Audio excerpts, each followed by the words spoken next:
Welcome to Conversations with Dr. Skip Mason, pastor, preacher, historian, author, teacher, librarian, archivist, world traveler, collector, family historian, avid reader, and creator of the popular Vanishing Black Atlanta Facebook page. but a lot of folks who love history. Most importantly, he's our dad who loves his family and who taught us the importance of our history and having important conversations. Join him now for this episode of Conversations with Dr. Skip.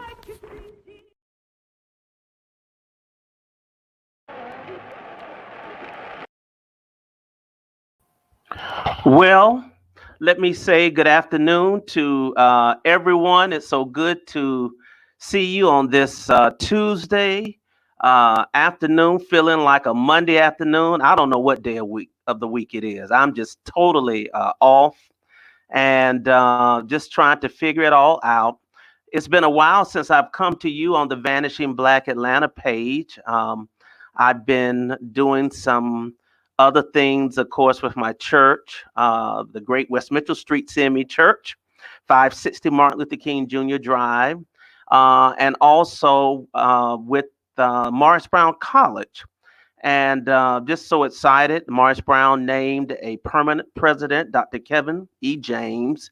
And I'm honored to have been asked to serve on the Presidential Advisory Committee, and I appreciate that honor.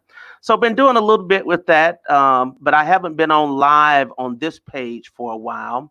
And you know, it's one of those things, what time do you come on? You know, you can't come on at 11 because Derek Bozeman is sitting out on the patio holding court, and I'm tuned in.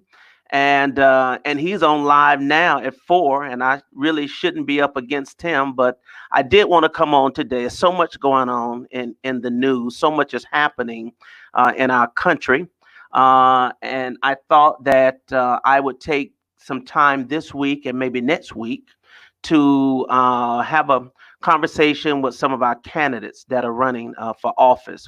The good thing about Facebook is that once I finish this broadcast, others will click on and watch it, and you'll be able to get the fullness of a couple of the wonderful candidates that we have today that will be joining us in just a moment. As you know, we are in an election season, and the first election, I think it's the primary, is June 9th. And there are a lot of people running for office, particularly locally. And it is important, brothers and sisters, that all of us exercise our right to vote. We have to vote, not only in November, but we need to vote also in June. And there are a lot of great candidates running for office, are seeking office, and some of them I'll be talking to. I'm not doing a debate. I find debates to be very boring personally. I'm not doing a candidates forum where they're all stacked up against each other, but I'm just giving candidates an opportunity to come on my page and to use this platform to just tell us what you're running for, why you're running, and why do you believe that you are the best candidate for that particular office. And so today, I am delighted to have with us attorney Shamila Williams, who is running for Fulton County Superior Court judge. That is a judge none of us wants to see or ever be in that courtroom. But in the event that we do end up there, God, God forbid, that we have someone who is an advocate. I am just meeting Shamila. She responded to my request for candidates. It's open, you know, and this is a great platform. And I'm so delighted to meet you and to welcome you to this conversation with me today. First of all, how are you doing, attorney? Dr. Mason, thank you so much for having me. I am well. We are 13 days away from the election. Is it It's 13 days? 13 days. Oh 13 my goodness. to 14, depending on how you count, but 13 to 14 days away. So Yes. that means I gotta where's my camera? I got to get this ballot in. Yes. Yes. Yes, got to get it in. Uh-huh. And all absentee ballots must be received by 7 p.m. on election day. And Okay. if you're getting real close, then what you want to make sure that you do is find an absentee ballot drop box versus Okay. mailing it. Mm-hmm. Okay, okay, very good. Well, we'll keep driving that point and letting people and reminding them to get their absentee ballots in. Before I get to you and give you a chance to talk about your candidacy, I heard that there was some issue with some of the absentee ballots for Fulton County. Do you know or are you aware whether or not the issue has been resolved and whether or not people have received their ballots yet? Mhm. So, Fulton County has a backlog of applications, and so there are still several people who have not received their absentee ballot, even though they sent in the application for that. And so, Right. what I've been telling people is, at this point, we are less than 2 weeks away from the election, from election day, rather. Early voting is going on now. We have 5 early voting locations in Fulton County. So, there's Okay. C.T. Martin, the C.T. Martin Recreational Center. There's the Stonewall Town South Annex, which is in South County. And then you have Garden Hills Elementary, which is in Buckhead. And then you have Sandy Springs Library, and then you also have the Alpharetta Library. So those Okay. are 5 early voting precincts that they have open right now. They open at 7 a.m. and close at 4:30 p.m. So you can go Okay. anytime between then. If you are 75 years or older, you skip the line. So you go straight to the front.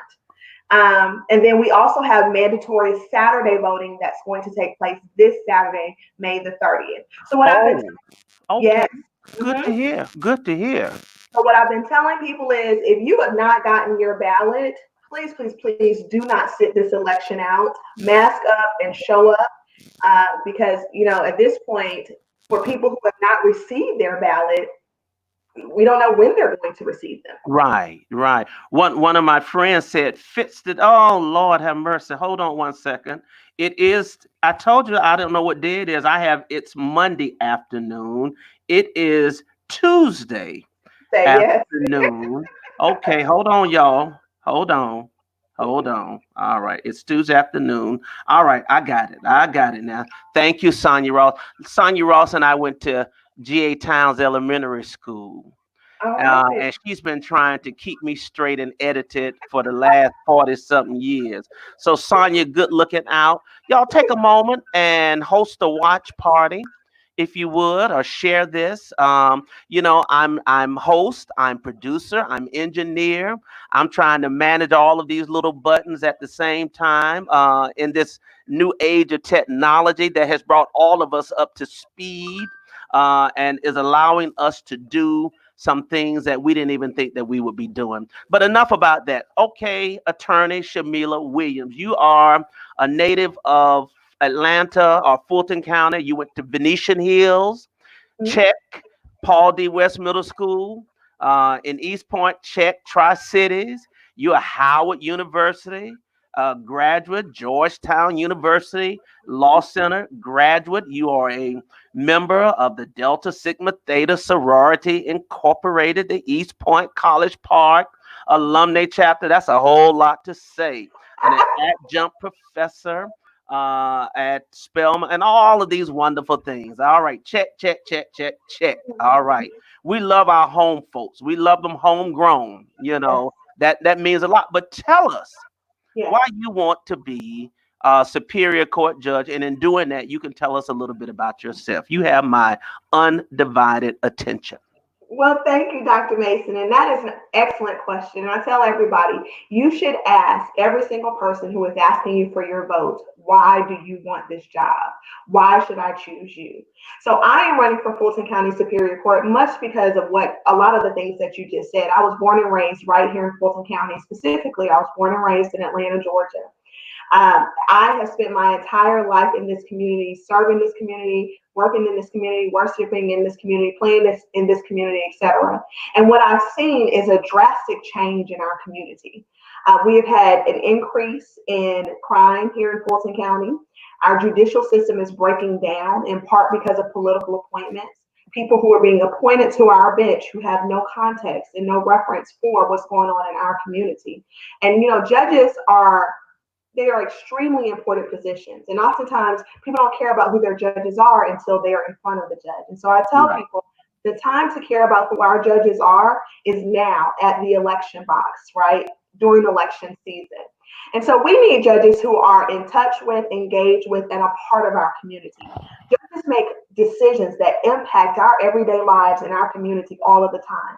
And oftentimes we don't know what decisions they're making until oftentimes it's too late. And so we need to take a more active role in choosing who our judges are. We've seen recently, actually in the news just last week, where the governor snatched one of the Supreme Court races and said, no, it's not going to go to the people to vote, it's going to go to me to appoint. Well, it's important that the people get the opportunity to choose who their judges are. So why me? I am asking for your vote and your support because I am someone who not only has information, access, and experience with our community, but I am also someone who marries justice with compassion and mercy. So what do I mean by information, access, and experience in our community? I was born and raised in this community, like I said, and so I know Fulton County like the back of my hand. I worship and work in this community, and I know what our citizens need. I know the challenges that are facing all of our neighborhoods, not just some of our neighborhoods. In addition to that, my background as far as from my legal perspective, I have a background in criminal, civil, and family law. Now, why is that important? That's important because the Fulton County Superior Court, those are the three types of cases they hear. Family law cases, so we're talking about child support, child custody cases, divorces, anything that deals with the family unit, adoptions, etc. Civil law. So say you get into a dispute with your HOA, or if there's a car accident or you slip and fall at a business and you need to sue for some reason, or vice versa, you're being sued. The Fulton County Superior Court handles that. And last but certainly not least, the Fulton County Superior Court also handles all felony civil cases. So I have experience in all three aspects of those types of law, and not just experience in those three, but experience on both sides. So I was a prosecutor for almost 10 years, prosecuted everything from drug cases to murder cases. I've also done criminal defense work. Currently, I'm a civil attorney, so I work on both the plaintiff side, so the side of people who are suing, as well as I represent businesses, so representing people or businesses who are being sued. And then in the family law spectrum, I've represented husbands and wives, mothers and fathers. So I truly bring to the bench a balanced perspective, and balance not only from the aspects of my legal career, but also from my community experience. So we need judges who are not just sitting high and making decisions about our community, who have no concept of what's going on in our community. And that's part of what I bring to the bench. Balance to the bench, justice with compassion and mercy, somebody who, like you said, is from here, knows this community, and is invested in this community, who has roots in this community. Wow, that's incredible. So give us, in your opinion, the state of the judicial system in Fulton County. Just paint that picture for those who don't really know, those who've not paid any attention, to it. What is the state of the judicial system in Fulton County, in your opinion? So I think that our judicial system is regressing in Fulton County from various aspects. So one is a point of diversity. Fulton County is one of the most diverse counties here in the state of Georgia. Our bench does not reflect that. So there are 20 judges on the Fulton County Superior Court. Of those 20 judges, 7 of them are people of color. Now, when we talk about those only 7? Only 7. Wow. And when we talk about those 7, 4 of them ran for election 4 years ago and won. 3 of them were appointed. Now, of the 3 who were appointed, 2 of them were appointed in the 90s. So when we talk about the 3 appointments that have been made by governors in the last 30 years, there's been 1 person of color appointed to the Fulton County Superior Court bench. Well, there's just something wrong with that. And then when we also look at the appointments being made, many of the appointments are not people who have worked or lived long-term in Fulton County. There are Mm-hmm. people who either have just moved over here recently and don't really know the county, people who have applied from other counties and got the appointment and moved over, or people who just really don't have any ties to Fulton County. That leaves our community vulnerable because you can't make decisions about a community that you don't have any contact with and Right. that you really don't have any history with. So that's one thing. Another thing is that we have people who are sitting on the bench who have just really no contact with the community outside of the community coming into the courtroom. That also leaves our community vulnerable because you're making decisions about areas, neighborhoods, people, situations that, again, you don't have any context for dealing with. So all of those things are causing for some of our repeat offenders. Like, I'm a huge proponent of accountability courts. What I also understand is that Georgia is one of the top states, if not the top state, as far as people who are under sentence. And when I say under sentence, I mean on probation, Okay. parole, or in custody. Well, that causes all kinds of issues from a socioeconomic standpoint as well as from a safety standpoint. Because when people are put in a position where they cannot get jobs, they cannot support themselves, they cannot sustain themselves, oftentimes people will turn to a life of crime.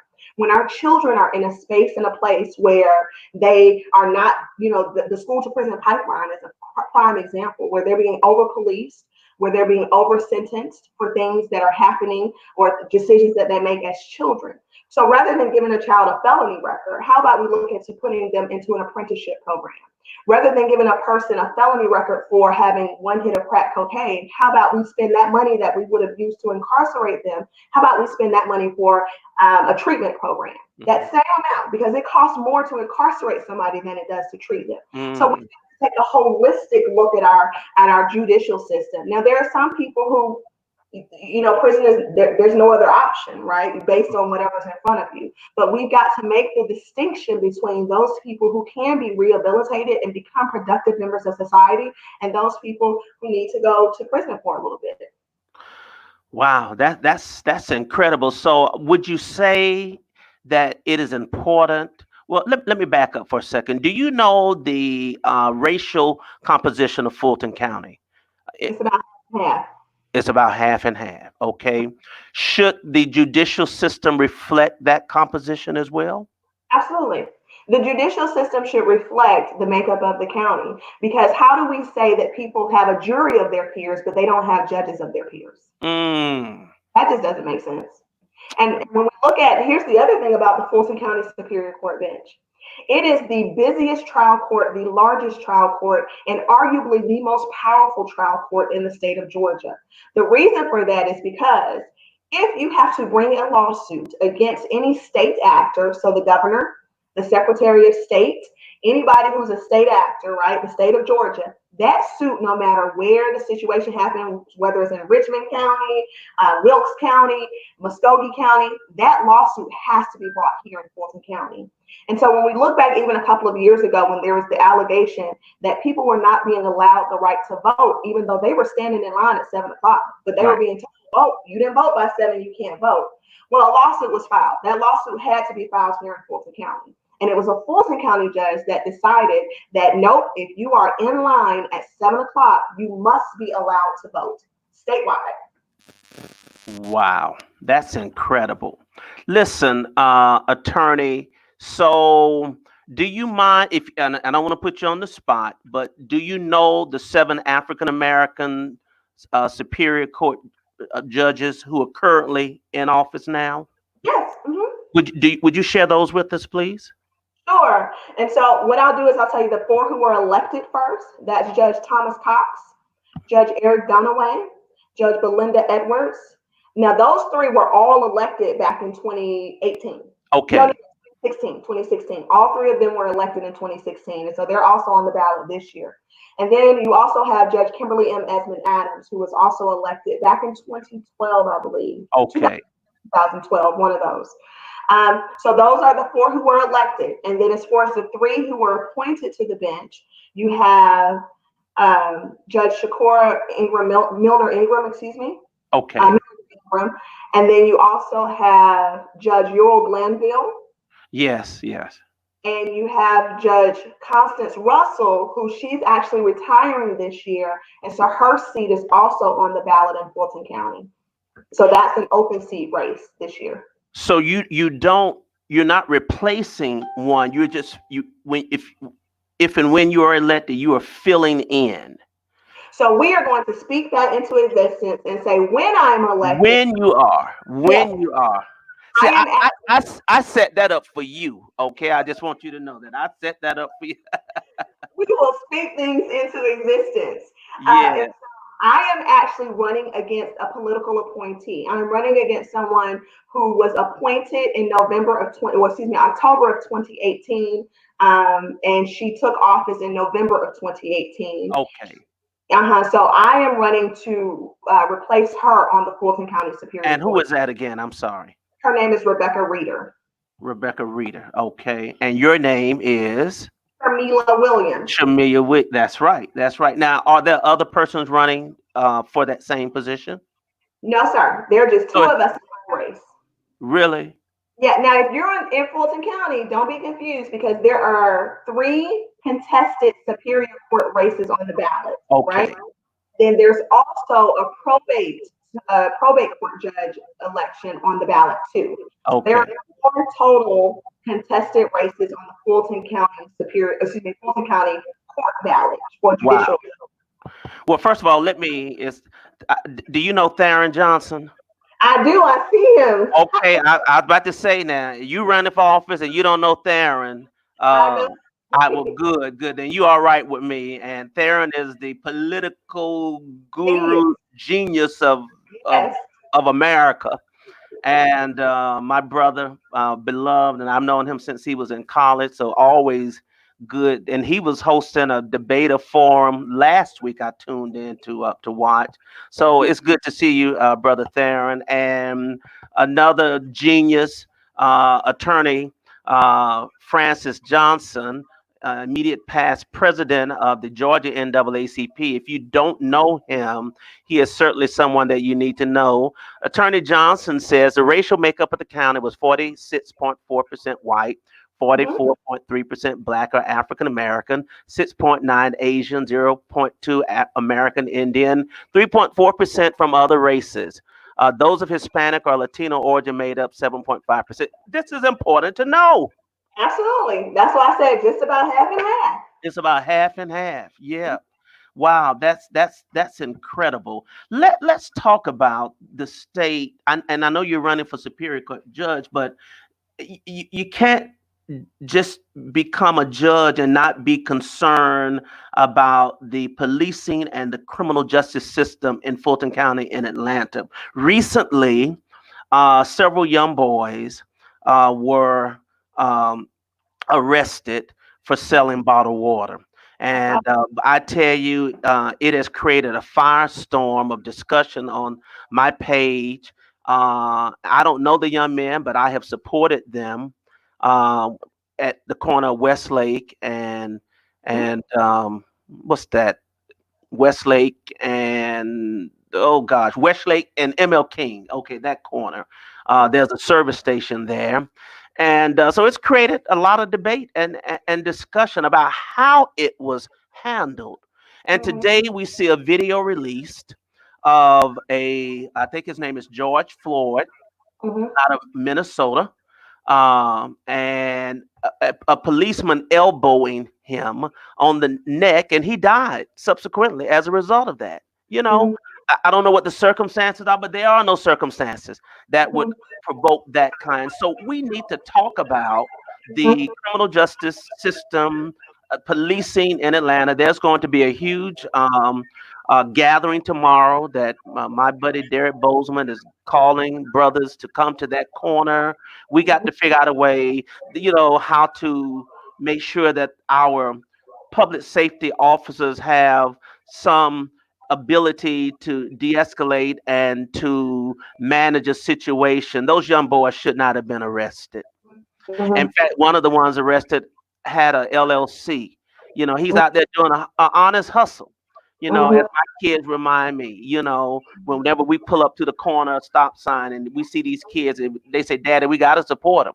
you know, Mhm. because they're not robbing, they're not gaming, they're not doing all these other things that kids could be doing. Tell me, attorney, in your professional opinion and in your observation, how do we create a good policing culture and public safety culture in the city of Atlanta? Because ultimately it will determine who may come in your courtroom at some point in time.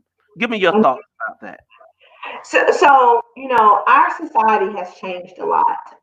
And like I said, I was a prosecutor for 10 years. And so I've seen things from a perspective that a lot of people have not and dare not see them from. I was also a criminal defense attorney. So I've seen both sides of it. Part of this is we have to just, the word you used that was absolutely impactful and important in that sentence was community. And so we need to make sure that our officers are well trained, that our officers know how to de escalate situations, that our officers are taking the unconscious and unconscious bias courses, and that we are checking those things, right?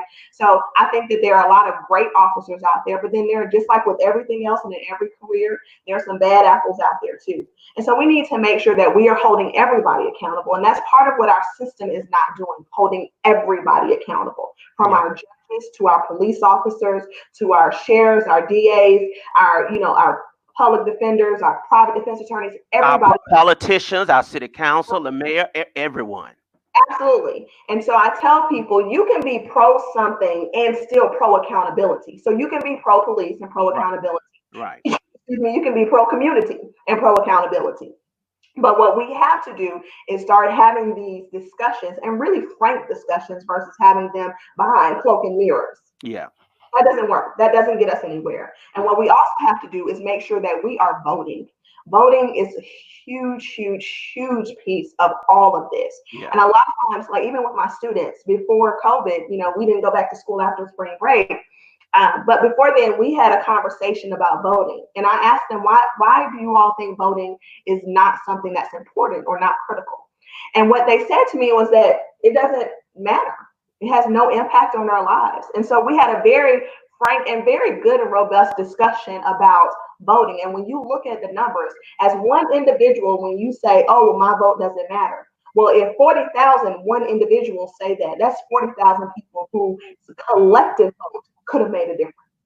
And they didn't. They chose not to. So we've got to impress upon people, number one, that voting is important. Number two, community is important. And last but certainly not least, Dr. Mason, we've got to restore transparency Mm-hmm. system. And we do that through the accountability process that I was talking about. It is a problem that people look at the system and say, nope, the system is not going to be fair to me just because of my skin color. That is an absolute problem. It is a problem that people look at the system and say, no matter what I say, no matter what I do, the judges are not going to believe me, the lawyers are not going to believe me, etc. And part of that goes back to what we talked about earlier. What does the bench look like? So if Yeah. you go somewhere and you see a bench that looks nothing like you, then what conclusion are you left with, True. especially in 2020? So sounds like it's imperative that we get out the vote and that we vote for someone like you of No, your vote. vote for you. Well, I'm trying to be objective, but yes, vote for Shamila Williams. Absolutely. Hold on one second. Let's see. Francis Attorney Johnson says there's a serious issue of politics with the Fulton County bench. I Mhm. believe that minority judges should not resign before the end of their term.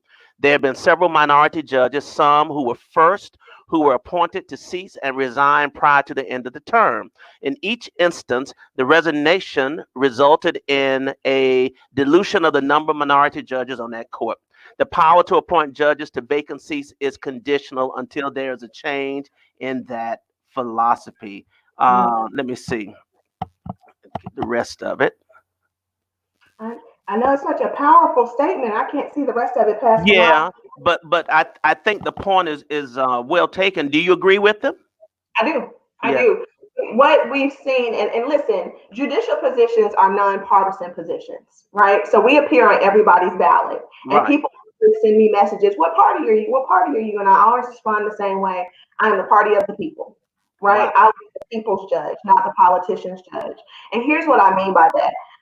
I am someone who was born and raised in this community, and again, who is here to serve this community, period. Yeah. It's not about party affiliation because as a judge, you are neutral. You sit and you call the balls and the strikes. You Right. sit and you make decisions that impact the community and the county as a whole. And so it is not about Democrat versus Republican, it's about the people. Yeah. And so I wholeheartedly agree that what we've seen is that as people have started to resign before their terms are up, meaning that the governor gets to appoint versus the people getting to elect, what we see is that in general, like I said, there's been one person of color appointed to the Fulton County Superior Court bench in 30 years. 30 years. Who was that? And that was Shakur Miller Ingram. Shakur. Shakur Miller Ingram. Yes, yes. One in 30 years. Now, you can't tell me that in 30 years, only one person of color was qualified to be on that Fulton County Superior Court bench. Now, I will tell you in full transparency, I've applied twice, and neither time was I appointed. Wow. But if you look at the people who have been appointed, if you put our resumes side by side, you cannot tell me that my qualifications on paper as well as in the community did not far outweigh those other people. That's amazing. And so what Well, we do is making sure that we are exercising our right to vote, that we are choosing who is the best qualified person to represent us on the bench. right. I agree with you wholeheartedly. And we got to vote. I mean, we have to vote. We have to vote.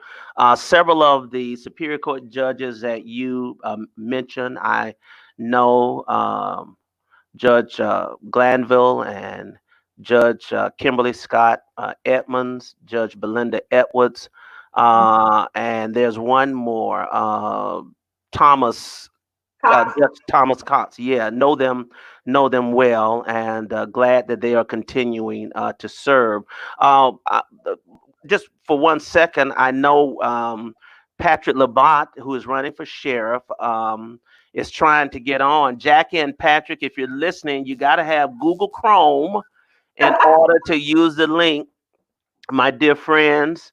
I sent you a text. So where it says Chrome, click on it and follow the instructions. And we're waiting for you. We hope that you will come.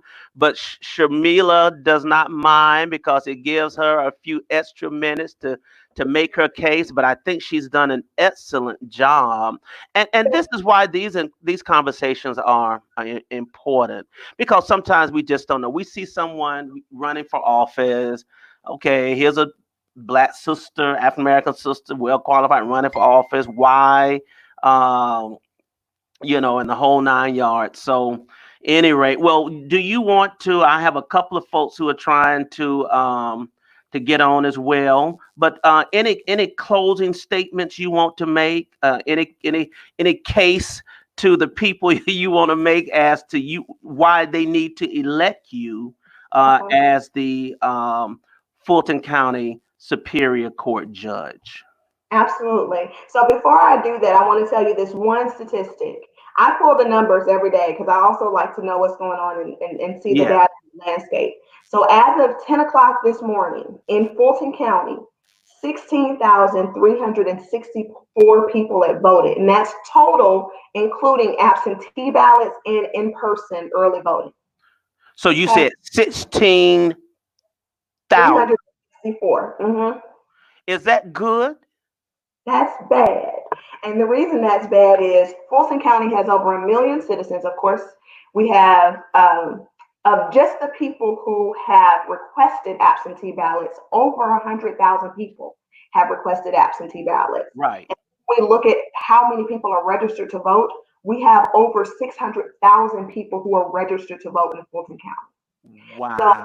those are our numbers thus far. And I tell you all that to say, please, please, please, I know with everything that is going on with the pandemic, people are worried about life, liberty, how they're going to pay their bills. I get it. And I am not at all insensitive to that or insensitive to that. But what I am saying is we cannot afford to sit this election out. There are Yeah. some really important races on this ballot in Fulton County. You have the judicial races I talked about. You have, if you pull a Democratic ballot, you have the sheriff's race, the DA's race. We have 2 Senate races on there, or excuse me, 1 Senate race on there. And so there are some important things that are on this ballot, as well as some questions if you pull the Democratic ballot, questions if you pull the Republican ballot, as far as our democracy. So please, please, please do not sit this election out, regardless of who you vote for. But I'm asking you to vote for Shamila. Well, So, Shamila, you obviously have some good support. I got a question for you, and thank you all. Yes, you all are welcome to post questions. Um, Please ask Sharmila, as you know, under OCGA 17-6-1, certain ballotable offenses, murder, rape, aggravated sodomy, armed robbery, etc., can only be heard before a judge of the Superior Court. Yet over the years, the Chief Superior Court judge has allowed re-elected judges sitting by designation to hear bail hearings for crimes only a Superior Court judge should hear, and give repeat offenders signature bonds, low bonds, probation, rather than incarceration. What will candidates, and unfortunately, it cut the rest of the question off, but can you speak to that? Can you address, I think you understand where they're going with the question. mhm. So Yeah. I think, and let me just say what I think the question is, so that way you understand where my answer is coming from, and so you don't think that I didn't answer your question because it did get cut off. But what I think the question is, what do I think about judges sitting in designation on the 7 deadlies, which are those crimes that you listed? So murder, robbery, rape. Those 7 offenses are offenses that only a Superior Court judge is supposed to hear and decide if the person gets a bail, or if the person gets a bond, rather, on those offenses. I think that we have to make sure that our judicial system, that our judges are doing what they are supposed to be doing, right? And so the judges answer to the people, period. And we have to hold them accountable, holding them accountable not only at the ballot box, but during the course of their term. And so I know it's an inconvenience, but going down to court and watching and seeing and doing the research on some of our judges.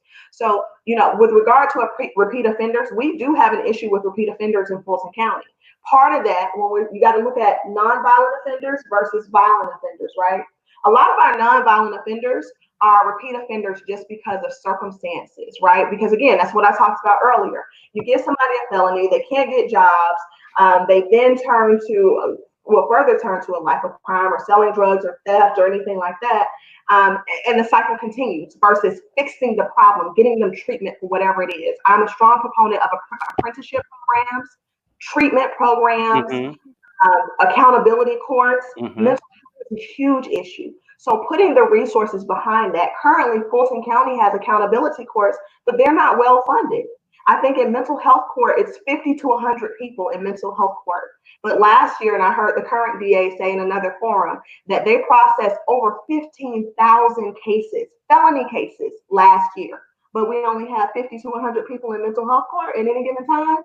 As a prosecutor, I can tell you that's not right. As a former prosecutor, rather. And so we've got to make sure that we're putting the resources behind these accountability courts, that we are using diversion programs, alternative sentencing, to ensure that we are rehabilitating people who can be rehabilitated, and that we are protecting our communities, because that's what we've got to strike the balance between: protecting our communities, so public safety, and ensuring everybody's rights. You can have those same two in the same conversation. Wow. Wow. Someone asked, can you speak directly about the difference between you and your opponent? What is the most distinguishing qualification aside from having been born here? Well, she's done more than just been born here, but I open that up. You know, I am what the original ATL is now. Don't start now. Don't start. If you from Atlanta, that's already a point. Okay, already. Okay. Uh, but would you answer that question? Yes, absolutely. So aside from being born here, my qualifications, as I said earlier, I have experience on both sides of the V in criminal, civil, and family law. My opponent only has experience in family law. Well, I told you earlier that the Fulton County Superior Court handles criminal, civil, and family law. And here's the question I pose to you. If you have no experience in, I'm just going to take criminal law, for example, because criminal law is a huge part of what the Fulton County Superior Court deals with. If you have no experience in criminal law, going back to the question we just had, Dr. Mason, how are you making reasonable recommendations or reasonable decisions about bond, about repeat offenders, about sentencing, etc.? Right. So that's one thing. And then the second thing, as far as distinguishing my counterpart and I, is that I, in addition to being born here, so this is separate, but I have lived here. She just moved here. So again, she is making decisions about a community that she does not have real context for being in this community. So those two things leave our community vulnerable. So when we look at her lack of experience, as well as her a lack of experience with the law, as far as the cases that the 14th Superior Court handles, and her lack of experience in the community. And I invite you, whoever asked that question, I invite you to really go to my page and look at some of the forums that we've had to see some of the answers to the questions that were posed. And I guarantee you there will be a stark difference, night and day, between philosophies, between thought processes, perspectives, etc. And when we're electing a judge, we're not just electing that person, we're electing their perspectives. Even though you are neutral, we all come to the playground, we all come to the space, the place, the whatever it is, to the bench with perspective. Wow. What will candidate Williams do to stop this illegal practice? And I guess they may be referring back to the previous, not this question, but the previous one regarding The bail. reelected. Yes. Mm-hmm. So that's a conversation that, the Fulton County Superior Court bench has to have amongst themselves. And so I cannot speak specifically to why that is happening because I've not been involved in those meetings. The chief judge and the judges on the Superior Court, they're the ones who make the policies about what happens and how the judges will deal with certain things. And so what I will do when I'm elected is be a part of the conversation Right. and advocate for things that are going to be in the best interest of the community across the board. That's great. That's great. Fantastic. Well, I am so appreciative. Oh, also, I understand from my intel that you are you currently still a litigator at Thomas Kennedy Sampson and Tompkins, I am. one of the most historic and prestigious law firms. Next Uh, term will celebrate 50 years. 50 years. Here, yeah. Hmm. Oh my goodness. Well, how is Tom Sampson doing? He is awesome and amazing per usual. He is just the pinnacle of not only a legal scholar, but just a gentleman. He is actually one of my endorsers. He endorsed me fully, and we put out a press Okay. release about that. And he's been very, very supportive of the campaign. I cannot say enough good things about Thomas G. Sampson Sr. Well, please give Thomas and his son. Is his son still with the firm? Woody, yes, Okay, actually, give Woody and also attorney, my friend Jeffrey Hopkins. Also, please give them my regards. I will. I know them very well. And so with your experience there, how did you come to work at that law firm? I mean, other than your skills and obvious, education and preparedness, but why that particular firm? So, Thomas Kennedy has a legacy of just doing great work, not only in the legal community, but in the community, period. Right. Um, and so I was at the DA's office, and this was in 2016 when I joined the firm. I knew that at some point that I wanted to run for judge, and I knew that that would be the probability that I would have to run because appointment was the least likely of those for me. And so I wanted to diversify my resume because I sat on all of these committees that would make recommendations about judges. And I would always hear the same thing. Oh, well, she only has prosecutorial experience. Mm-hmm. That was very interesting because when people only have civil experience, people don't say, oh, well, she only has civil experience. And if we Right. look at many of the appointments that have been made to the Fulton County Superior Court bench, most of those people only had civil experience. But I wanted to diversify my resume and balance out everything. So I wanted to make sure I had a nice balance of criminal and civil and family because those were the cases I hear on the court. And you know what? God moves in mysterious ways. One of my friends called and said, hey, I'm resigning and I want to give them the name of somebody who I think will be an impeccable person and a remarkable person for this job. And I started to brainstorm. And she said, I was talking about you. I said, oh, she passed on my name to them. And actually, I had another friend who did not know about that first conversation who was also resigning at the same time. And they both called me in the same week. And so I just took that as God's direction saying, hey, I need you over here. Wow, that's incredible. One of my good friends and colleagues, she doesn't live in Atlanta, but she says she's a eager student of legal matters and it's been enlightening. Points well made by you, attorney, and she wish you all the best in the Thank campaign. you. Well, I'll be honest with you. This has been, Discriminate against people who aren't I from the. know, We I love you all the same. well, this has been quite a revelation for me because I did not know you, and I'll be honest with you.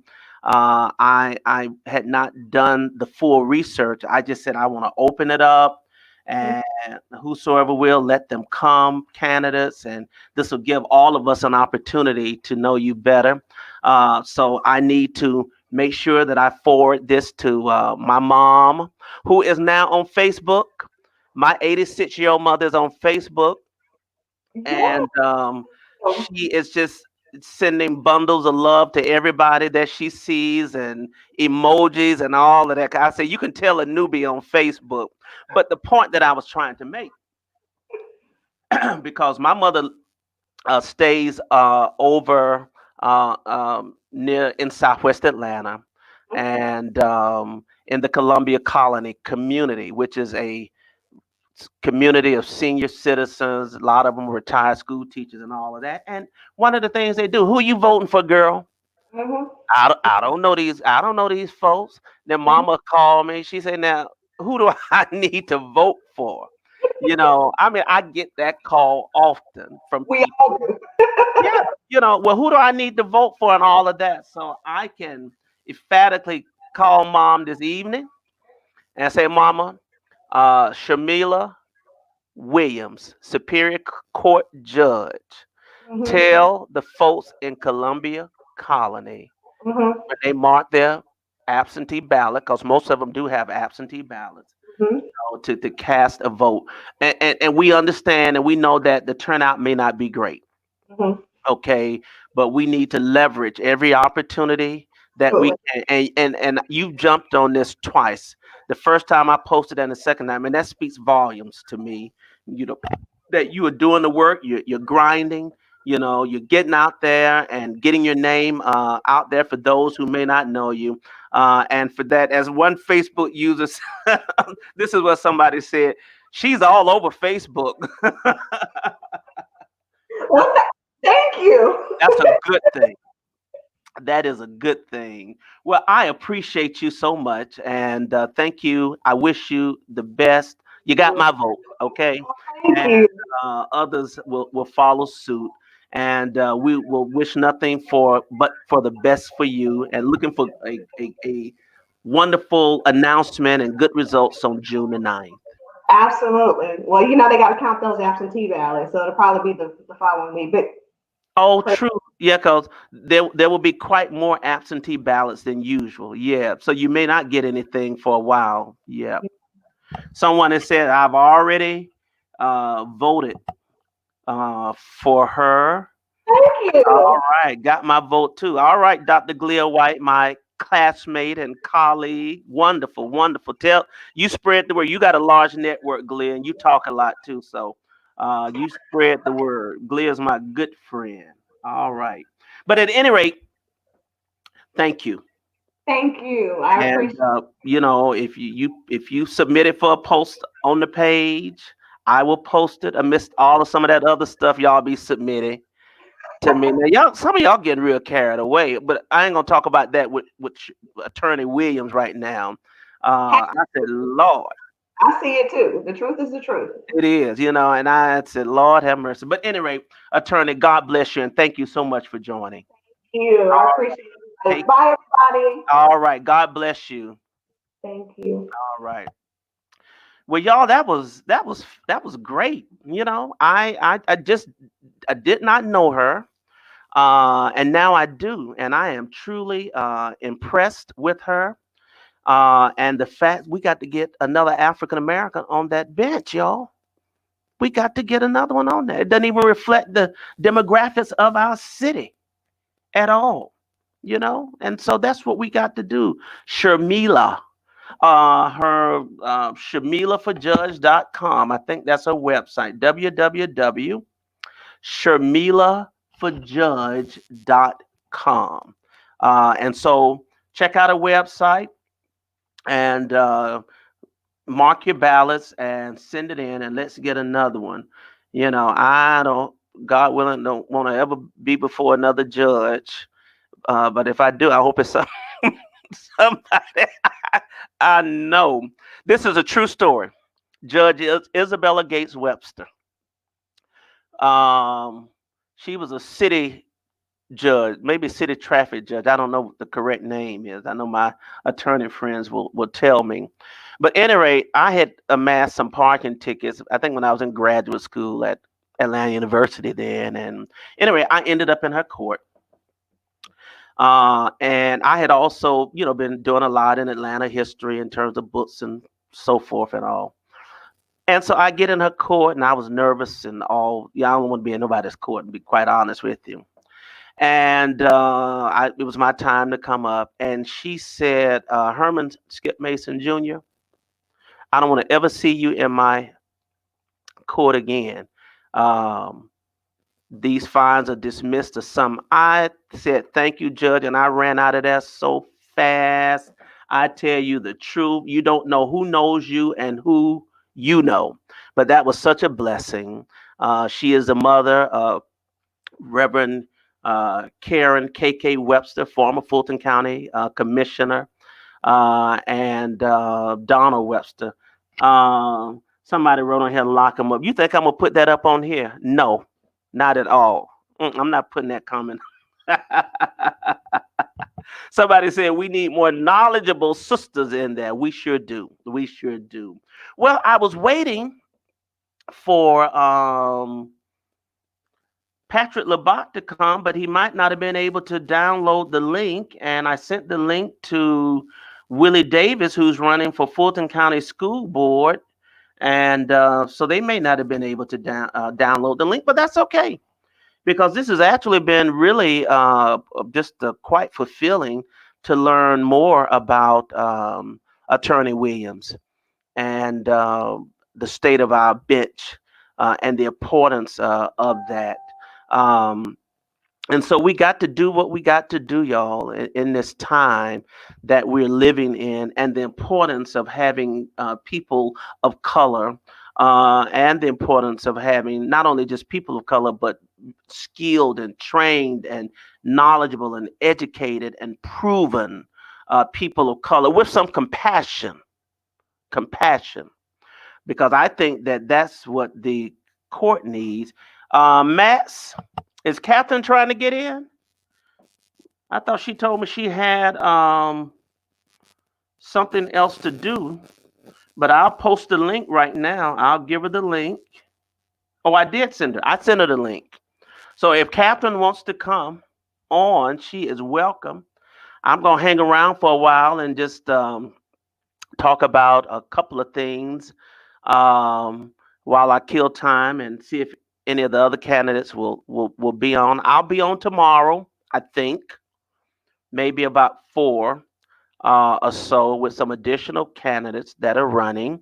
So get the word out. If you know folks are running for office, they have a wonderful platform, commercial free, with not a whole lot of questions and no debate, to come and to share with us what it is that they want to do. Okay. Yes. Is this the Nets, Fulton County Sheriff, who finally made it through the the technology to get here? Brothers and sisters in Facebook land and on Vanishing Black Atlanta, welcome, Mr. Patrick Labat. How you doing, sir? I am outstanding. I am outstanding. Thank you for pronouncing my name correctly. Well, the Labat name is one of the great names of this city, Chief. And I'm just delighted to have this opportunity. I'm so glad you made it on. I'm glad your wife helped you to get on. You don't have to tell me. Thank you. Girl. Yeah, no, So, no. so Chief, first of all, you recently retired, Yes. and everybody in Atlanta was invited to your retirement except Skip Mason. That's why I didn't post about it. But I heard it was fabulous. I did really. I did post about it, but I heard it was fabulous. You all were dancing and all of that, and everybody came to celebrate you for the tremendous work that you performed with our jails. So for those who don't know you, Chief, Okay. just tell us who you are, what you've done, and then that will segue into why you are offering yourself as a candidate for Fulton County Sheriff. Well, first of all, thank you as always for the opportunity. For your viewers and listeners who do not know me, my name is Patrick Labat. I am from Atlanta, born and raised from Frederick Douglass High School to Clark Atlanta University. Got my master's degree from Columbus State University. But my path through college was a little different than most.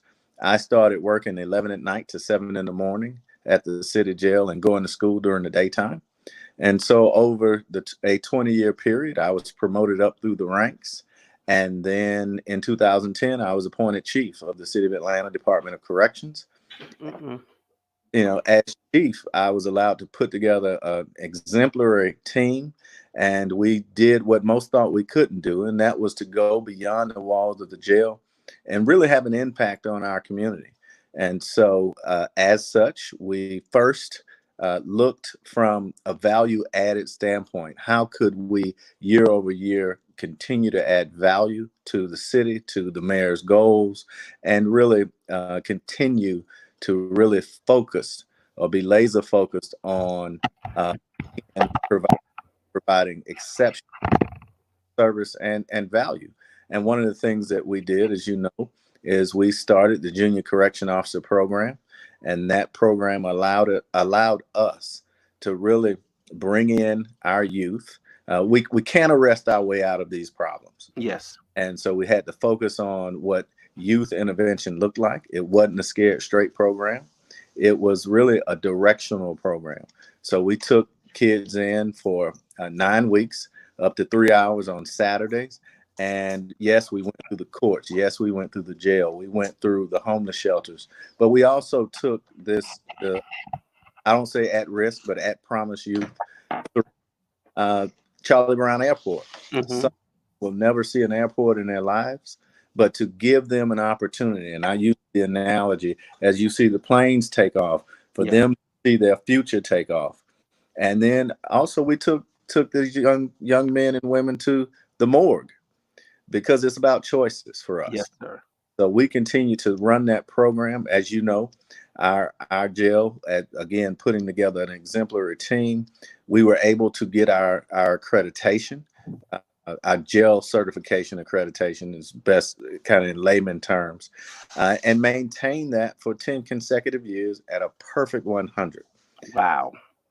We were really intentional about it. And then again, going back outside the walls of the jail, we started an everybody wins reading program where we Mm-hmm. is over to Bethune Elementary and really focused on helping young kids and interacting with a reading program, because you hear all the time about the school to prison pipeline. We really want to focus on rebuilding our community. Look, I'm from here, born Yeah. and raised. Right. And I tell folks Westlake and Simpson Road, Nines Boone, but Yeah. it's an opportunity for me to give back to my community. So that's a little bit about me, and I'm an open book. That's one thing about me. So fire away. Well, what has been the importance of the role of the sheriff for Fulton County? You perhaps have known probably many of the previous sheriffs as well, and so you understand the perplexity and complexity of the position. You're retired. You worked hard. You beautiful family, time to travel. Well, you can't travel right now, but and enjoy retirement. But yet you are offering yourself as a candidate for sheriff. Tell us about that. Why now? And what is the need that you see that needs to be fulfilled in order for Fulton County to have an exceptional sheriff's office? So a great question. I'm not retired. I'm rewired. Ah, I like that. And passion is there. I did 30 years with the city, as I said, for the last 10 as chief. And there are a lot of missing pieces to the puzzle of the sheriff's office. Right. And when we look at law enforcement as a whole, the sheriff, via the Constitution of the state, is responsible for three things, right? And most people know those. It's protecting the courts, serving warrants, and certainly running the jail. Right. And for me, I see these missing pieces to this puzzle as an opportunity to not just give back, but to really be, as stated via the Constitution, the chief law enforcement officer of the county. As you know, 159 counties in. I'm sorry, my phone. I'm working with this technology.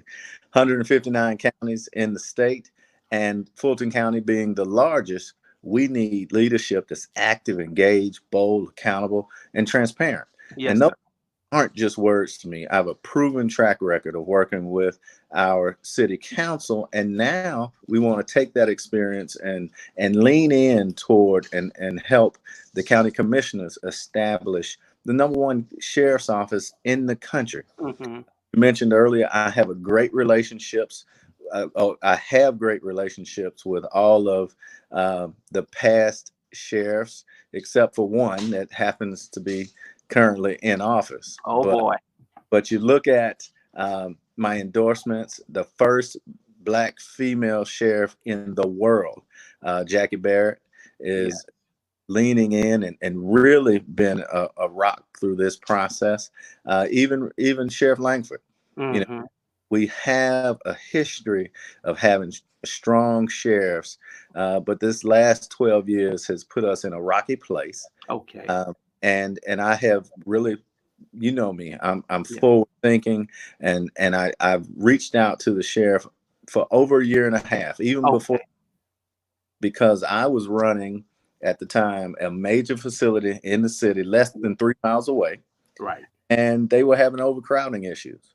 And I believe that it's the sheriff's responsibility to really take an opportunity to first treat people like they're human. Yes, sir. And we have to be very, very respectful of that and thoughtful of how we do that.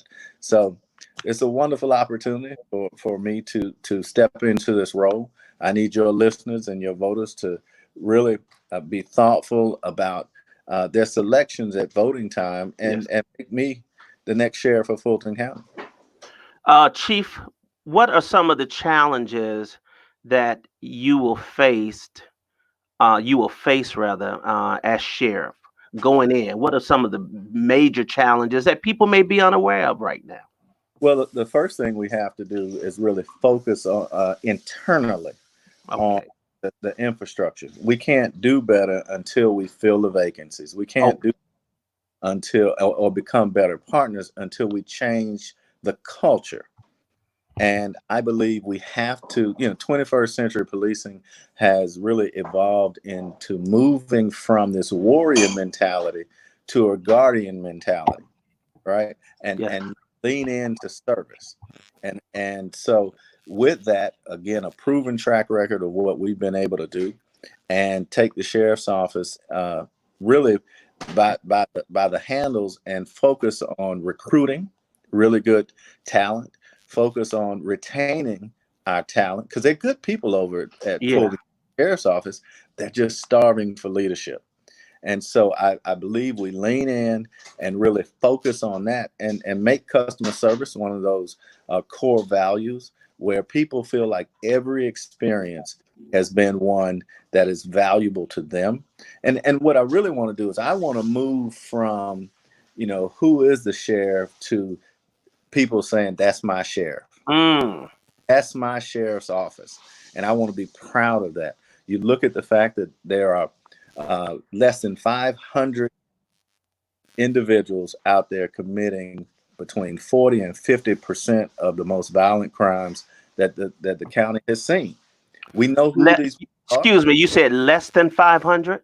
Less than 500 individuals. This is well documented information. You have repeat offenders. Crime is just out of control. You Right. have less than 500 repeat offenders that are committing 40 to 50% of the crime. We know who those individuals are. We have to be very thoughtful about going after and holding people accountable. And here's the worst part about that. These repeat offenders, I call them career criminals. Mm-hmm. We're not talking about somebody that needs a second chance or a third chance, right? We're talking about somebody that is a career criminal 20, 30, 40 times in and throughout the system. But you look at what I've been able to do, even as chief, we created the #1 reentry program in the country Wow. for people that need a true second chance. And what that means is we partnered with the State Department of Corrections, brought in the Urban League of Greater Atlanta, and really, if you had 15 months left on your sentence, instead of going out looking for a job, we trained and worked with the individuals. We became a certified transitional center when they said we could do it. But we put young men to work. And instead of leaving with $25 in a bus ticket, they left with 10, 15, $20,000 in the bank. Oh my But goodness. they left with a sense of dignity. Sure. Here's the thing. They retain their jobs. So they don't have to go look for a job. We help them find housing, Mm-hmm. and we continue that support system through this process. So when you look at a grown man say, Chief, I never thought I'd be able to buy my daughter a prom dress from prison. Look at where we begin to change the dynamics of even these relationships. Mm. And I grew up without a father. Let me be very clear. I'm the product of a single, strong Black female who didn't take any mess. I'm sure. And Joy Thompson was literally, making sure and it's okay to make mistakes. But when I made mistakes, she was my mother and my father. Mm-hmm. And it should not be that way, but we have to figure out how to give people true second chances. Yeah. And you look at the number of crimes being committed by just less than 500 people, it's making it hard and more difficult for the people that need a true second chance or a third chance to get one. Yeah. So we want to focus on how do we change the criminal justice system overall. So again, it's not a long task. We're talking 6 months to a year. We can change the dynamics of the sheriff's office so that people again are embracing the sheriff's offices. This is my sheriff. This is my sheriff's office, Right. and I want the community to be proud. That's great. Cynthia Bohannon Brown says humanity, while incarcerated, is very important because we want to return them to more positive citizenship, and that's really what you've alluded to. Yeah. Yeah. Toe Johnson says he's seen 67-page long rap sheets. I guess those are some of those professional, repeated offenders that you kind of mentioned very early on. Um, but restoring dignity and building the morale of the employees. How, and you may have alluded to it, but how is the morale with the employees currently at the sheriff's department? That's again a great question, and I really am proud of the sheriff's office employees that have certainly reached out. I've been running for sheriff for over a year and a half, and as we get closer, 14 days to go. And Yeah, unbelievable. I know, right? Yeah. I have been contacted repeatedly at all levels, from our civilian staff, from our officers to our detention officers, deputy staffs, even throughout the executive level. Uh, Hmm. and while there is a atmosphere of fear and retribution over there, I'm proud of the people that have reached out to me to say, listen, uh, you know, even in a field that is dominated not necessarily by choice, but you have anywhere from 60 to 70% of the staff being females. I'm proud that they have reached out to say, listen, I don't have anybody to look up to. I look at the top 13 executive level staff or CEO kind of leadership, right? The executive leadership of the sheriff's office. And I invite your listeners and your audience to go take a look. Look at the executive level staff, and there's zero diversity. zero diversity. And I mean, it's not a female on there. And so how do you say to a young recruit, Right. you know, who at the executive level looks like me that I can Mhm. aspire to learn from? Now, the other piece of that is we have a unique opportunity, given that the election at the earliest can be over 2 weeks from today. If your audience can get me 50 plus 1%, That'll be it, huh? that'll be a blessing because there's no Republican candidate. It should we be fortunate enough to get into the runoff and then August 11th be that deadline, So we is the will. incumbent running again? He is. He is. Okay. He And is. are there others in the field as well? So it's a total of 5 people. Total, right. So Wow. the incumbent's running, but we're in Okay. a position uniquely that, unlike most campaigns and elections, we can start a transition process in the middle of August. Excuse me. Wow. We can be very thoughtful about how we do that. So Mm-hmm. part of that transition process, as you know, I've begun to meet with county commissioners. I've begun to meet with mayors, city council members. If your viewership will take an opportunity to look at Labat for Sheriff on not just social media platforms, but as well as the website, you'll see in an unusual fashion more than 50 endorsements of most individuals that are sitting in elected offices. And that's unusual when it comes down to running against an incumbent. That really is. You say over 50 endorsements? So we got everybody from Mary Norwood and Buckhead to Mm-hmm. Fulton County. You got Helen Willis in the city of South Fulton, Stephanie Gordon in East Point. I mean, and literally look at how many people on the city council of Atlanta that have stepped in to say we want to be a part of this change. So Wow. it's a vast majority of state reps, city council members that have really come out early to say we want to be a part of this change. And Yeah. we want to have, I want my sheriff and my sheriff's office to be the number one in the country and when it comes to law enforcement. And we can do that. We can do it. Chief, I have quite a number of questions that I want to pose to you from some Yep. of our viewers. Max Gregory Anderson says, um, could you talk about the sheriff's power to deputize people in the community? How does it work, and how are people chosen, and what powers are they granted? So one of the deputization protocols really funnels toward most of your local police. Again, remember I said there are 15 cities inside Fulton County. And Mm-hmm. so what that does is create a force multiplier. And so one of the things, even when you move into civilians who have gone through the academy, if you will, and taken certain classes to obtain certifications, the deputization piece goes into the reserve status. And what I mean is, under Sheriff Barrett, for instance, there were over 400 reserve deputies that were doctors, lawyers. People laugh and talk about the weekend warriors, but Right. what that created was an environment where we literally were everywhere. So you couldn't have a parade, you couldn't have literally a function in the park without some representation of the sheriff's office. And we're talking about people that are trained to do the job. And Mm-hmm. we want to get back to that. We want to create an environment where the people that are deputized are able to be an active and engaged part of their community. And so we can do it. We look at the past to really kind of gauge our future and how we go. We looked at what has failed. The reserve deputies have dropped in numbers. And so we have to really, really fast forward and focus on that deputization piece. Wow. Thank you.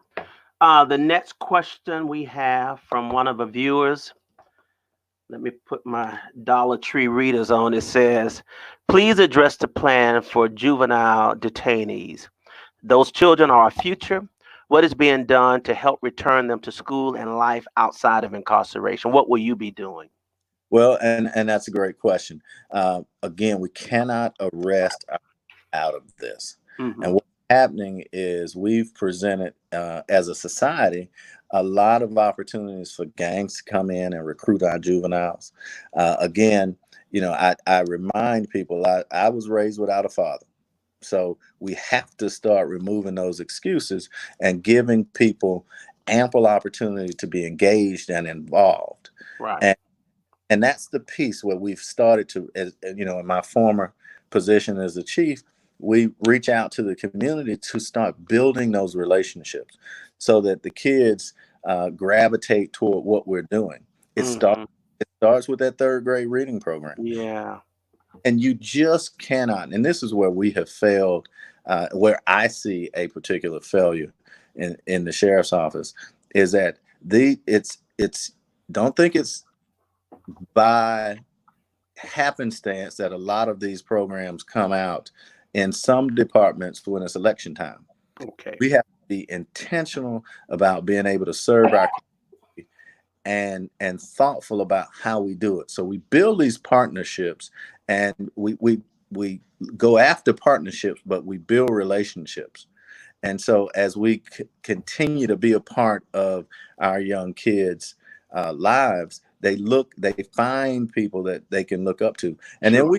we have to then give them good examples. And here's the other thing that I've learned over this 30 year, this proven track record. We have millennials that come in, and because that old frame of mind is you got to wait your time, Mhm. you've not been here, you can't tell, been there what to do when you're just Right. trying that whole thought process.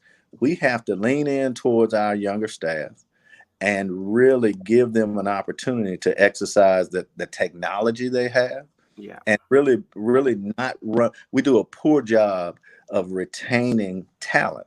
And so, and I know I'm going back to what we said earlier because I didn't get a chance to mention it. One of the things that we have to focus on, and I believe this with all of my heart, the Fulton County Sheriff's Office should be the highest paid law enforcement entity in the state. Okay. And the city of Atlanta made it tough. Now, Mayor Bottoms gave the Atlanta Police Department a 30% raise over 3 years, 10% each. I get that. But we have to be able to make the argument that if you want us to do better, we have to be able to lead that conversation. To me, I call it removing excuses. We have to and that'll allow us to retain talent that we can now then focus on our juvenile situations, right? Mm. We can then lean in on, because we don't have 100+ vacancies as we've carried for the last 2.5, almost 4 years. Wow. We can take care of ourselves internally and then lean into those juvenile projects the way we used to when I was growing up, right? Everybody heard Officer Friendly, and Yeah. there was a connection, and we have to go back to making that connection. So, what are your thoughts then on the recent activity of the Atlanta police arresting those kids on the corner of Westlake and Martin Luther King Jr. Drive? I couldn't even remember Martin Luther King Jr. when I mentioned it earlier. But what are your thoughts? Because it is, I mean, a firestorm of opinions on my page and others. There's going to be a gathering tomorrow with Derek Bozeman, and he's calling 100+ men to come and gather. And so, give me your thoughts, Chief, on the handling of that, and what we have to continue to do. And you've alluded to it already, to make sure that our young men have opportunities. What put them there on the corner in the first place? Why are they selling water? But thankfully they're not out robbing and doing other kinds of things. So, give me your thoughts on it. So, If you would, please. again, I grew up on that corner, Yeah, right? I grew up on that corner. I grew up, if you recall, to that gas station used to be a Fina, it was a Fina. and to the right it used to be an arcade. So I Yeah, my bike up Westlake to that corner, and I've seen these young men out there, I have too.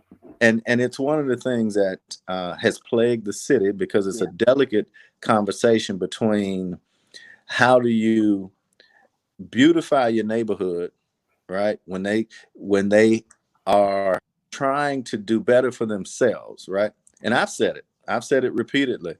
We don't need to arrest kids for trying to do better, yeah, right? yeah. Now, If there were, and again, we don't know because I have not talked to Chief Shields or the arresting officer. Let me Yeah. be clear. I don't know how many times they were told or what they were told. I don't know if it was just candy apples and water. I do not know. Right. I do know is those kids that I have seen, that I have taken the time to pull over Cascade and 285, Yeah. talk to, and have Yeah. a conversation. It is really more about not necessarily why you're out here, because I believe in the entrepreneurial spirit, Right. but at least clean up behind yourselves. Yeah. And so that's where it becomes even more difficult, because I've had to send, when I in my former life as chief, repeatedly I've sent work details out there to clean up, to Those put, corners. Yeah. Yeah. etc. And so, but here's the best part about it: as long as we're having a conversation, and I don't mean arresting anybody, Mm-hmm. Mm-hmm. as long as we're having a conversation, we can do better. And so, with that in mind, I do have a press conference tomorrow with IBPO, the International Brotherhood of Police. Okay. They have endorsed. Ooh, Uh, good. so, I can have that conversation at that level, and then proceed to go out to where I came from, Westlake and Simpson Road, Westlake Yeah. and MLK, Yeah. and really talk to our activists like Mr. Bozeman Yeah. and It, really have a genuine conversation. Absolutely, because it wasn't a good look, I, that there are. And then today, as I mentioned earlier, we see the video of the Minneapolis policeman whose knee is on the neck of this George Floyd, who happens to be the first cousin of a very dear friend of mine. In fact, the previous pastor at West Mitchell Street, where I am now, Reverend Dr. Lisa Allen McLaurin, that was her husband's first cousin.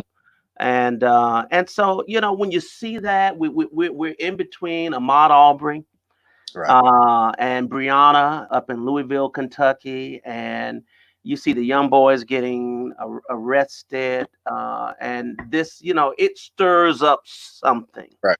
I agree. Okay, I agree. it stirs up something. Let's see. Attorney Francis Johnson said last year U.S. District Court Judge Billy Ray issued a preliminary injunction requested by lawyers representing women who have been held for prolonged periods in solitary confinement and in filthy conditions at the South Fulton Municipal Regional Jail. He called the conditions repulsive. What specific steps will you take to remedy the appalling condition of the jails? So first, if you'll allow me, please let me offer my condolences to your friend. And certainly we don't want any bad apples in our agencies, in our departments, to yield those type of results. Period. That's why I was a huge advocate for body cameras in Yes. facility. Every single officer that went on to shift to work had a body camera on them. Mm-hmm. And so I'm a huge proponent of body cameras. Specifically, I have said repeatedly that Judge Ray actually called the facility in South Fulton repulsive. It is absolute. Look, I have two daughters and a wife. If you listen to the allegations and follow the complaint and the lawsuit, I mean, you're talking about young ladies that haven't had a shower in a month or two. I mean, the judge goes on to say whoever's in charge of that facility should have trouble sleeping at night. Mm. And here's what I would say to you. We have the ability to shape the sheriff's office the way we want the organizational chart to read. And yes, we have a chief jailer. Yeah. But why would you not have a talented, thoughtful female in charge Mm. of that facility?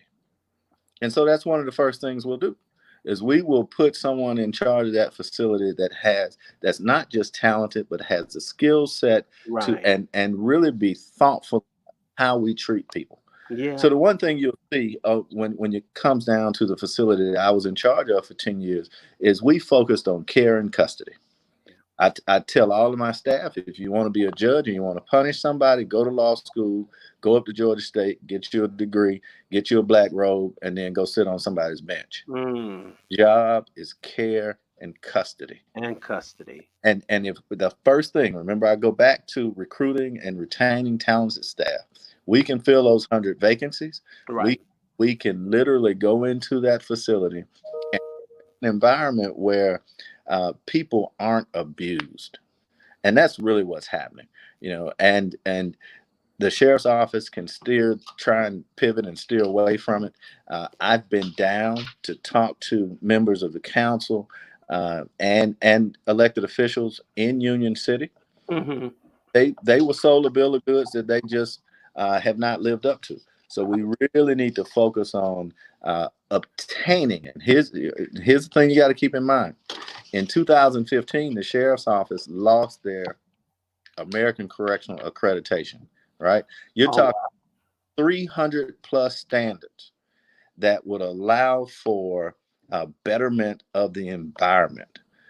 So it protects the sheriff's office against lawsuits, but at the same time, when you have a staff that is bought in to accreditation, they then begin to care about their own work environments, but at the same time, the people they're supervised. So there are opportunities that are low-hanging fruit that we can really deal with, but we have to. This lawsuit should have never taken place. And here's the other thing: again, being active, engaged, and bold and transparent. Sometimes you got to come out that ivory tower and really manage by walking around. Wow! And it was never unusual for my team at the 10 years at the city jail to look up at 2 o'clock in the morning and I'm walking around. 11 o'clock at night, 5 o'clock in the morning, right? And the message goes out, here comes the chief. Well, that's the kind of leadership we need. That's disheartening to hear about the South Fulton, and it's a South Fulton jail, but it's not associated with Fulton County. No. It's the old Union City jail that the county bought. So the jail itself falls under the control and care of the sheriff. I got you. Okay. Right. I got you. Yeah. Let's see. We got another question. How would you improve the inability for contraband entering the jails and maintain the integrity of your deputies in their interaction with inmates? So that's easy, right? And this is why I say that. I have a proven track record of really looking beyond where we are and being visionary about those two specific things. And two of the things I did, when you start talking to deputies, a lot of times they just want to be heard. A lot of times they want to have a conversation. So as chief, every Wednesday between 9 and 10, anybody could come and have a conversation. And believe I had conversations not about contraband. I had conversations on my daughter's graduating. And so it made them feel a part of the actual overall business operation for the city. We can do the same thing. And believe it or not, every person that was hired from 2010, October 7th, at the City of Atlanta Department of Corrections, and we're talking about hundreds of people, over 10 years, I interviewed myself. And so while you have a current administration, every single person, and we had a normal turnover rate, all right, as seen by industry standards, because it's hard to get good people when there are better times afloat. Right. But being even more specific, going back to the contraband piece, I was one of the I almost said conspirators, authors or co-programmatic. I created, me and Chief Scandrick out in DeKalb County at the time, who's out in Henry County now, we created the Metro Jailers Association. Okay. And part of that association and the responsibilities were to bring together over 10 tactical teams. And we went from jail to jail to jail to just do shakedowns, to include the Fulton County Jail, to include my jail. And so it takes those kind of relationships Again, we move from partnerships to relationships so that we can be more proactive about creating a safer environment. And the Yeah. more downs you do, again, which is part of that accreditation piece, the safer not only do the detainees feel, but the safer the employees feel. And so that's corrections 101, is that you have to be forward thinking with respect to shakedowns, and forward thinking with respect to the new uses of technology to include that. Yeah. And right now we're so far behind at the Fulton County Sheriff's Office that again we have to be, and that's the luxury of this transition period, is we can then focus on our relationships with our county commissioners to get any additional funding we need to make these things happen. So who's the advocate for the sheriff's department on the county commission? And I guess let me be careful, because we would want to say all of them are advocates. We hope, but who really gets it? Who understands the dilemma, and the plight, and would be a good advocate, for you, So let me should you be elected? Yes. let me answer that this way. The problem is, and what's missing is, the sheriff is not the face of the department. Okay. You hear the current incumbent talk about his ability to delegate. Okay. Right? When it comes to certain conversations, you have to take the lead. Right. I've already started. Look, I've reached out to every county commissioner. As a matter of fact, I was the first person to publicly address in writing the county about every single sheriff's employee receiving hazard duty pay Okay. for COVID-19. I will put that in writing Did they because get it? they got it. They Okay. got Good. Good. it. Now here's the unique part about it: is not only commissioner the chairperson Pitts really advocated for them to get not just the $5 that the city of Atlanta got, Hmm. additional 250. Here is the rub, though: for 3 to 4 weeks, the civilians didn't get it. And so when you have essential personnel doing fingerprints, doing medical, procedures, or checking out the staff as well as the detainees, they didn't get it. So they had to come full circle to apply that same hazardous duty pay to everybody. But again, Right. even when you hear the incumbent speak, you hear them or the executive command staff refer to the sheriff's office as Hmm. second responders. Hmm. We should be first responders in every situation that we're, and I'm not talking about going to take over anybody's police office Right. or police, agency. I'm saying that we should get back to what 21st 21st century policing looks like, and then those advocates come by you reaching out and building those relationships. So I've talked to numerous county commissioners that have said, quite frankly, I've not talked to the sheriff. Hmm. Then if and here are the facts. And I tell people all the time, facts are a stubborn thing. Yeah. You go back through the county commission tape for the last 12 years of each meeting, and you'll see, you could probably count on not even one hand, two fingers, how many times the sheriff has been there to represent the department. Look, here's another fact. I Hmm. reached out to the sheriff for a year and a half at to date about having 1,000 beds in my facility so we could get people off the floor and treat them like they're human. Right. I tried to have lunch with the sheriff to no avail, just to say, how do we better your environment? Because I'm sitting here with 1,000 beds. And Okay. the myth that the incumbent would come back, well, with a municipal jail. Well, that municipal jail was good enough for us to partner with DeKalb County when they went through issues, and we kept 400 of their inmates. That municipal jail was good enough to partner with the U.S. Marshal Services when Puerto Rico was overrun and had some really difficult situations, that we kept up to 500 of their detainees. Hmm. Again, for me, it's about removing excuses, having a seat at the table. I have said really from day one that I'll be the face of the agency and or the office.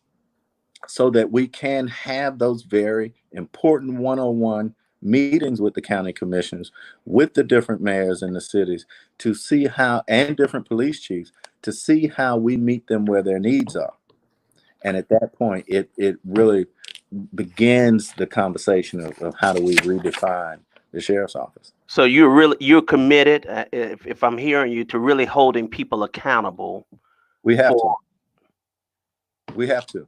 I mean, it's a unique opportunity. You know, I um, had one council member when I was sworn in at the city level say to me publicly, you know, Hmm. I'm just not here to send someone else to these meetings, be it the public safety meeting, be it the finance meeting, etc. I was very intentional about having uh, carved out my schedule so that I could be at these meetings. Right. So we have very real conversations. You know, I've already met with the county manager when I was a Okay. sitting. You know, these are things that I want people to understand. I want, again, I have to go back. I want people to say, my sheriff Yeah. office has, you know, given us the time to really be thoughtful and intentional about what criminal justice reform looks like, to be thoughtful and intentional about really putting bad guys behind bars, Hmm. and even working with the judges. Yeah. Right? I don't want the judges. When I went through my leadership Atlanta class in 2014, I actually had a Fulton County judge tell me they based some of their sentencing, and he's no longer a judge. So A judge. right, based on some of their sentencing, based on how overcrowded the jail was. Well, I want to alleviate that problem. I Wow. bad guys that need to be in jail to be in jail. The people that deserve a second chance, we want to be able to create and amplify the programs, whether they're there now or Yeah. the one bring to really give people a second chance, and debunk some of the myths Hmm. that the sheriff's the incumbent has put out. Right, he loves to say that he doesn't have. Well, I don't know what I'm talking about when he says that the county manager is the sole person responsible for having some of these contractual meetings, etc. Hmm. You, the county attorney, that in August of last year said quite emphatically in a public meeting, the sheriff has contracting authority Hmm. to enter into contracts and have uh, the municipal jail hold county inmates. And Wow. there's a way for us to do it, especially Yeah. if there's a county, a city jail less than Yeah. 3 miles away. That's something. So I want to get back to something, um, because I was really stunned that you said that you mentioned there was no diversity in terms of the top leadership, and I have a wonderful research team who sent me this image. And Uh, while you may not be able to see it, this is the all male leadership team. yeah, And I know, and I've known, including classmates, high school and college, who work for the Fulton County Sheriff Department, who've been there for years, many of whom who are very capable, qualified, and eligible for leadership. So you're committed. I'm going to do the Joe Biden on you right now. You're committed to ensuring that your leadership team reflects the diversity of not just races but gender as well, and that there will be some uh, African American sisters or sisters of color with capable and qualified to be a part of your leadership team. well, not just that. Let me take it a step further. Okay. Under President Obama's 21st century policing, they created 6 pillars of what stabilizing law enforcement in the community should look like. The very first pillar talks about diversity. Okay. And as diverse as our county is, Hmm. it does not wear well. It is absolutely, uh, it is horrible that, and listen, I'm a young black male, and even in my my recruit stage Hmm. years ago, I wanted I wanted to thrive and really get to the top of this ladder, if you will. But I have a proven track record. When you look back through my command staff at the city, you will find the most diverse command staff probably in the country. And it isn't because I want the best person there. But I also realize that we have to be thoughtful about our community. So I was one of the very first to really have on our active and engaged command staff LBGTQ um, representative. Mhm. I mean, she was featured because I mean, not just being talented, she was featured in Q magazine as being a top law enforcement official and representing our community as a whole. So while it's true now, I don't care if you're black, red, green, purple, Mhm. you know, doesn't matter what color you are. I want the most. Right.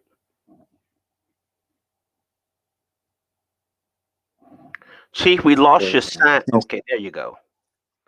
Back, Okay. back. Yeah, we can hear you now. Yeah, somebody called in. I'm sorry.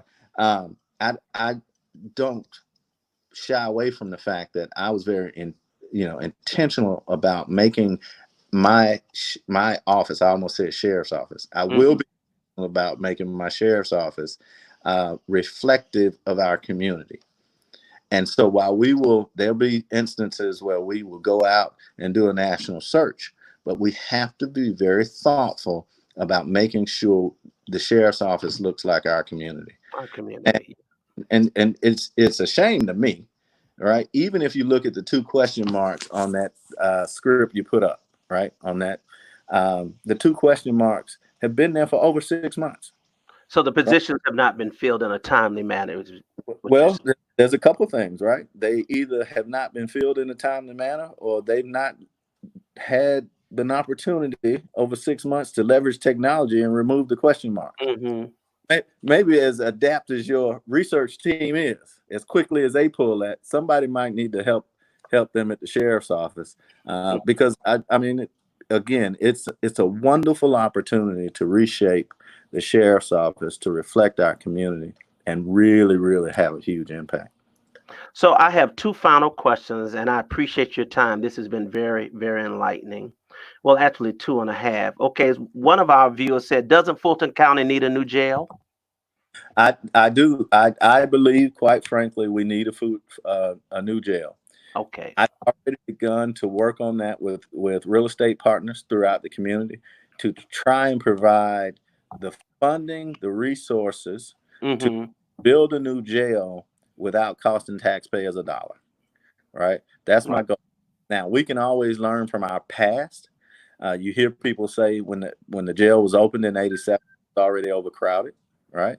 But what's more important, if you go back and look at history, when the county, before all these different cities, but before city of Milton, Chattahoochee Hills, Johns Creek, city of South Fulton, when the county had AAA bond rating, was the time to build the facility, a $400 or $500 million facility. Well, we're past that now, and we have Okay. to really be thoughtful about looking toward the future.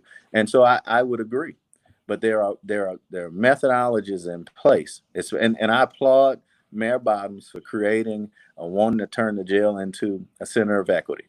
I do, Okay. but That, until that happens, there are methodologies in place that we can create a better environment or lessen the impact of the mhm. jail and the overcrowding. But I absolutely agree. We do need a new facility. Last question from my good friend and community advocate Matt Anderson. As a law enforcement officer, why are blacks in the industry and the organization silent as it relates to the brutality and lawlessness perpetrated by those in the industry? Well, I think from that perspective, so I'm also a life member of Noble, the National Organization of Global? Yes, yeah, I've heard of it. So what ends up happening is I think they're less silent than more standoffish because it's not them in particular, and they know and again I'm I'm trying to do a great job of reading tomorrow's newspaper today. I see. And so as having been the head of an agency for 10 years, you learn that you don't stick your nose in other people's business. Hmm. because you could be on the front page tomorrow, right? But what you also do is you have to be thoughtful about and use these opportunities to make sure your department is more solid, and and you create better training. I'll give you a prime example of some of that training. You hear about officers taking bribes. You hear about officers or these bad apples creating these maltreatment issues, et cetera. But if you're thoughtful and visionary about that, for instance, every one of my staff members was required, especially my new hires, especially my young people, required to take financial classes, to Okay. take credit classes, right? So that you know when you got 18 credit cards, how this impacts your credit, right? Sure. At a very early age. So we can be very thoughtful about that. We have to really see, law enforcement, being specific to the question, law enforcement is a very reactive environment. And so we have to do a better job of being proactive. Proactive. And Okay.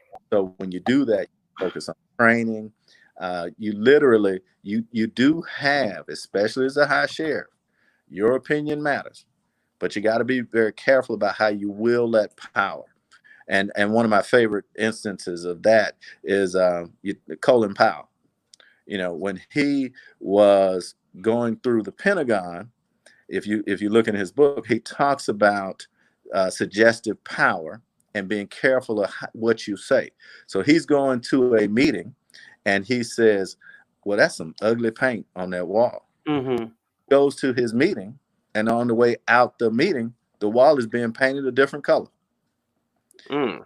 And because it is the interpretation that leaders carry so much weight, that just might be an ugly color to him, but he didn't say anything. But we have to understand the power of suggestion and where we go with that. So we have to be very thoughtful about that piece from there. Yes, indeed. Well, I'm Here's, going to let me add this right quick. yes, please. Other piece, especially when it comes down to the last question and Okay. um, I'm the father of two 21-year-old black males, Okay. right? And so I'm very sensitive to that. And so when I see things that happen, such as in Brunswick, right, it breaks my heart. We can do a better job of being involved without criticizing before we have all the answers. Okay. And so for us, again, having a seat at the table, right? So as soon as I finish my press conference tomorrow, I'm headed out to Westlake, because it doesn't mean I have to criticize anybody, Yeah. but I be involved and have a seat at the and have Right. a conversation. And so I think too, that's why you look at ASME. That's why unions have really lined up to say, let's give Labat a chance, because he knows internally and externally how our community can respond. The Federal Commission for Public Service Employees, these three unions have lined up to say, let's do this thing the right way. Right. So again, I appreciate your time and No, I appreciate you, Chief, and this has been quite revealing. And I appreciate your candor and honesty. I appreciate the questions too that have come, because absolutely. I think the position is so important in the city. And I think as a way of closing, and of course your lovely wife sends her applause. I let her have the last word on this. Um, in closing, just for someone who does not know, okay, what does the sheriff do? What is the main function of the sheriff of Fulton County? So again, the three constitutional responsibilities include serving warrants, protecting the courts, and Okay. literally running the jail. Okay. Now, those are the ones that are constitutional. Right. But some of my good friends that are sheriff to the south and to the north remind you, and the basic tenet for law enforcement is crime prevention. Okay. And if we don't have a sheriff's office that's in lockstep, leading the way, I'm a firm believer the sheriff of Fulton County should set the tone for law enforcement. And so you see now criminals understand now they have no regard for county lines, city municipality lines, but they do understand if you go do some of this foolishness in Gwinnett, Yeah. in Cobb, Yes. There's a different outcome. Right. And again, we have to then kind of circle back and focus on rebuilding our community relationships. And so, again, the sheriff is the chief law enforcement agent in the county. And of the 159 counties, again, in the state, Fulton County is considered the high sheriff. Yeah. And so we have to get back to, in my opinion, fighting crime. Mm-hmm. We won't arrest our way out of it. Yeah. But we know who these bad guys are. Yeah. There are thousands of warrants that hadn't been served. We need to go figure out. We know where these people are. We got to go get them. Yeah. But again, we have to work. Before we enter into someone else's domain, we have to fix ours. Wow. Broken system, and we have to be very thoughtful about how we do it. Look, I'm in the prime of my career. You asked earlier why have to. I had a very successful career with the City of Atlanta Department of Corrections, 30 years. This is an opportunity for me to rewire and really be passionate and active and engaged in terms of leadership. And the community knows it. We just have to encourage people to get out over the next 2 weeks between June 5th and early vote. Yes. And 9th and vote. Get those mail-in ballots in. Patrick, what class are you at Douglas High School? What year did you come out? Came out in 86. Okay, well you're a youngster. I graduated from Thurl in 84. Listen, shout out to Douglas High. You have represented them well. Thank you, brother. Shout out to the Astros. I'm a Panther from Thurl High School, but there's still a lot of love there.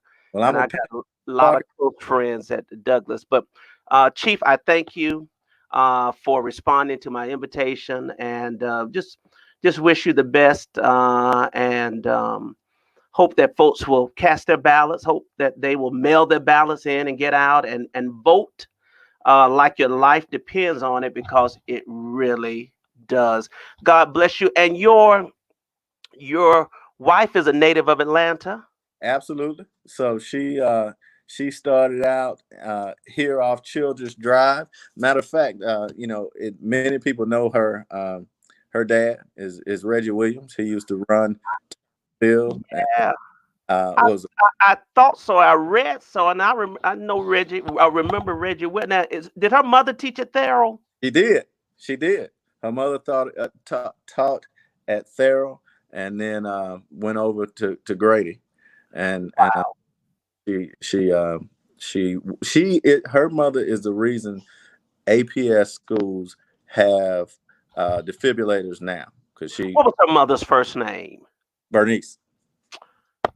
Lord have mercy. Hey, Therians, all of the members of the class of 80. You all remember Miss Bernice Williams? Isn't that something? What a small world. It is. Yeah, she was one of our biology teachers, I believe. She was. Yeah, at Thurl. Very pretty too, I remember. Yeah. All the pretty teachers at Thurl, yeah. Her, and to include Jackie being a biology major. Yeah. She went away to Hampton, so we give her that piece. But that's okay. We still love her. Yes, that's right. Yeah. Well, thank you all so much. God bless you and Godspeed. And I might see you tomorrow over at Westlake. Thank you, and thank you for. And I certainly appreciate it. You're very welcome. God bless you. Thank you. You too. Thank you. All right. Hey, everybody. That was great. Chief Patrick Labatt, who is a candidate for the High Sheriff of Fulton County. Great interview and great plan from him. And thank you for joining. Listen, I appreciate you joining. I'll be back tomorrow, probably around the same time with some more candidates. And so tune in and let's ask the questions, and let's be very enlightened as we make choices about who's going to represent us going forward. I appreciate you, and God bless you all. Have a very pleasant enjoyable evening, and let's keep our country in prayer, because we really need prayer right now. And to the young man's family up in Minneapolis, George Floyd, we say your name. And we pray that no other person will have to die under those kind of circumstances. And listen, lastly, for whatever reason, thank God for the cameras, cell phone cameras, and body cams and all, because it is helping us to come to justice and to bring justice to those who have been so mistreated. All right, y'all. I'm out. Love you. Take care. God bless you, and I hope to see you tomorrow. Bye now.